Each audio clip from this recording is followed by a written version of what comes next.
Running out for Congress and President Biden to reach a deal to raise the debt ceiling before the country defaults on its loans for the first time in modern American history. The federal government officially reached its borrowing limit back in January, and the Treasury Department has been using accounting tools known as extraordinary measures to keep paying the nation's bills. But Secretary Janet Yellen warns the department could run out of emergency options and start missing payments as early as June 1st, which could have catastrophic consequences for the U.S. and global economies, and forever damage the rock-solid reputation of Treasury bonds around the world.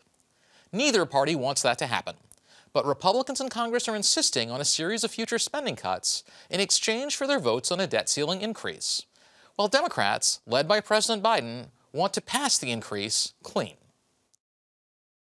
I remain optimistic because I'm a congenital optimist, but I really think there's a desire on their part as well as ours to reach agreement. I think we'll be able to do it. I still think we're far apart. It doesn't seem to me yet that they want it. It just seems that they want to look like they're in a meeting, but they're not. They're not talking anything serious. Negotiations are set to start back up again tomorrow. But as you just heard, prognoses are mixed about whether or not Democratic and Republican leaders will be able to make some kind of deal.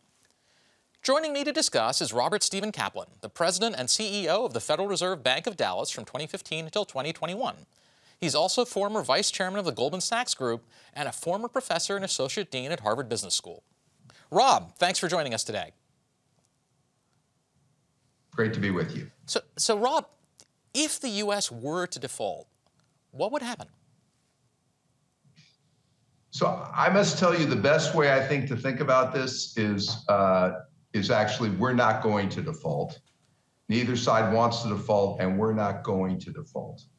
I wouldn't surprise me if this goes down to the 11th hour where you furlough employees and you may shut down some public facilities, but we're not going to default. And I actually think for your viewers, my best observation would be don't pay attention as much to the tactics and the debate about the 14th Amendment and all that, and focus more on the idea we have deficits approaching $2 trillion right now. Debt to GDP is in excess of 100%, and we haven't even gone into a downturn. We're probably going to go into one. We actually need more fiscal restraint. And so I think the focus on tactics and whether or not we're going to default, the energy may be better spent on actually the idea that we do need some spending discipline in order to have a healthier economy and a healthier future. So, Rob, let me just push you on that a little bit, because I don't think we're going to default. I certainly hope we won't default, but I think it's important for viewers to understand why it is so important that we don't do so. So a default literally means we don't make an interest payment on the debt, okay? I would guess, and it's going to be painful to watch, that you'll get till June and theoretically we don't have enough money to pay all our bills. What the government will start to do is allocate to where it cuts back, but the last thing it's going to do is not make an interest payment. Probably the second to last thing it's not going to do is pay Social Security. If God forbid we ever didn't make an interest payment, to your point, it would undermine the financeability of the United States. And we've got to understand, we run a very high degree of leverage in the United States. The only reason we're able to get away with it is the dollar's the world's reserve currency, because people think in times of stress, this is the safest place to be. It's vital that we don't undermine that. So to take that out of sort of the language of the financial sector, Rob, what I think you're saying is right now the United States has sort of a perfect credit rating. And if we default once where it, as if we'd missed a payment on the mortgage or missed a payment on our credit cards, it's not just that we missed that payment, it's that the payments we make forever afterwards will be vastly more expensive. That's exactly right. But I would caution, there's a reason for this standoff. And that is if we keep going and spending the way we are right now, I think, first of all, fiscal policy is right now at cross purposes with monetary policy. Monetary policy is trying to slow the economy and cool inflation. I think fiscal spending is stimulating the economy and stimulating inflation. And increasingly, China is talking to Brazil, OPEC, about denominating payments away from the dollar. We actually need to get our house in order because not tomorrow, but I'm afraid over the next 10 or 15 years, if we don't improve our fiscal discipline, we will have a different kind of problem, which will be just as troubling as the default scenario we just talked about, and that people will start finding alternatives to the dollar, and we won't be the world's reserve currency. And I think if there's some stress right now to avoid that later, I think that would be useful stress to go through right now. So, Rob, let me ask you, this feels almost like a game theory problem, right? That what's forcing them to come to agreement is the threat of what will happen if they don't. But if no one believes that that threat is real, then there's not actually a lot of pressure for them to come to an agreement. That's right. And the reality is what we have going for us, I think the thought of a default is so unthinkable to either side that I have a funny feeling they're going to come to an agreement, and they need to have some type of agreement. But yes, this is a game of chicken. It's not healthy. I think it's distracting. We've got a lot of other issues in this country, including a banking situation that's challenging. And I think the energy should be put more into how do we build this nation, improve productivity, education, skills training, a whole range of other very critical priorities. But I think fiscal discipline is important. So, Rob, just to make sure, that is it that unthinkable? We had the former president of the United States and the leading contender for the Republican nomination for president of the United States just 2 days ago say that he thought we should default, and he went encouraging the Congress to do that. Given that his level of power and influence, I have to ask, is it really as unlikely as you've told us it is?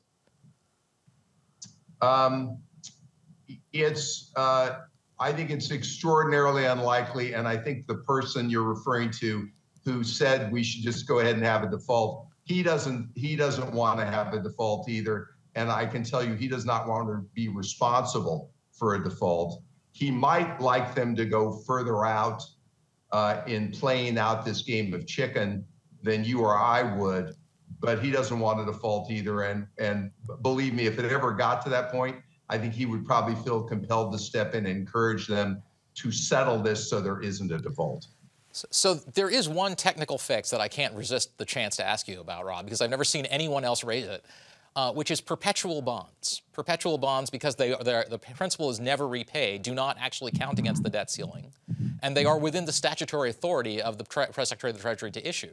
So if we were to start issuing them, we would essentially obviate the debt ceiling crisis immediately. But no one's even mentioning it as a possibility. Do you think it is a valid idea? And if so, should we start doing it? I would hope that we spend very little energy on that idea. We could still have a default even with that, just by not making an interest payment. That would create a default. That's the more likely way for the default to occur. It's not that we don't repay debt, it's that we don't make an interest payment. I think the energy should be instead on actually keeping pressure on both sides to each move and do things that prefer not to do. And my only concern is about these deep debates on the 14th Amendment and newfangled financial ideas is I think the energy is not well placed in that we actually do have a legitimate problem. Inflation in this country right now is still around 5%.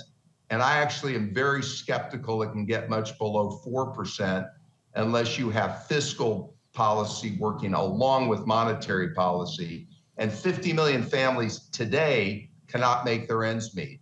So we're threatening default at the federal level, but I can tell you 50 million families there who make $50,000 a year or less are struggling to how they pay their bills and are making some very tough trade-offs. We need to have a real fiscal discussion. And I think that's where the energy ought to be placed. So amazingly, this isn't even the only economic crisis we're dealing with right now, because we're also dealing with a rolling banking crisis as a series of banks have gone under. Do you see this continuing, and does it point to a systemic failure in our banking system? I think the issue is that there is a very uneven playing field between big banks and small banks. And the irony of it is we came out of the Great Recession saying, you know, we're not going to allow too big to fail. We're going to try to limit the size of the biggest banks. And we've just gone backwards on that objective. If I run a company and I have $1 million or $2 million payroll account, I would rather have that account at JP Morgan than my local bank. And it is critical to the 4,100 and so some odd small mid-sized banks in this country that they're able to attract those payroll accounts, but they can't because treasurers, even though they're loyal to the bank, want to protect their money. So Rob, we have these 4,000 banks. In fact, the state of North Dakota has more banks than the entire country of Canada. The U.S. has more banks than any other country in the world. Does that actually make sense? Should we have so many small banks, sort of uniquely of any major economy? So it's very interesting. So you have to go back to Thomas Jefferson and Alexander Hamilton. Hamilton wanted a small number of banks with very concentrated. Jefferson was worried about central control and wanted more decentralization. The country went Jefferson's way, not Hamilton's. And so we developed a sprawling banking system. And you may remember until 20, 30 years ago, we didn't even allow interstate bank mergers, okay? And so the system has emerged to have lots of small, mid-sized banks who make small business loans.